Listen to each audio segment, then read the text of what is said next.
Let's see what impact Reid's resignation has had in the F1 paddock in Bahrain. We can cross there live now and check in with Crofty, Sky Sports F1 commentator David Croft. Well, Crofty, how significant is Reid quitting now? And will anyone put their head above the parapet to challenge Mohammed bin Sulayem to the presidency this year? Well, we'll deal with that one in a moment, Craig. A very good afternoon from a very hot Bahrain. And a hot topic in the paddock today is that Robert Reid resignation. You used the word now, and I think that is the most significant bit. Why has Robert Reid chosen this moment to tender his resignation?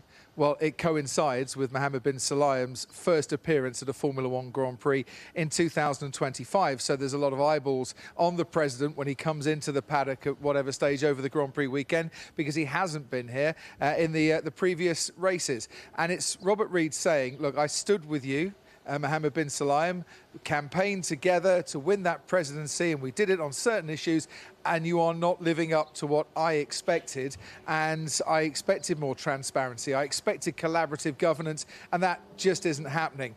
There will be more significance when we see who replaces Robert Reid, because the FIA will have to find somebody to replace him. And as for a candidate to stand against Mohammed bin Sulayem, who stands once again for presidency later this year, no one's coming out of the woodwork, trees, bushes, whatever as yet. But that doesn't surprise me, because one thing MBS has been very good at is to garner the support of the member associations who vote for that president. So if you're going to stand against him, you're going to need significant support to take on that challenge and think that you've got a chance of winning. You're not just going to risk your reputation to run on principle. You want to make sure that you've got a chance in this one.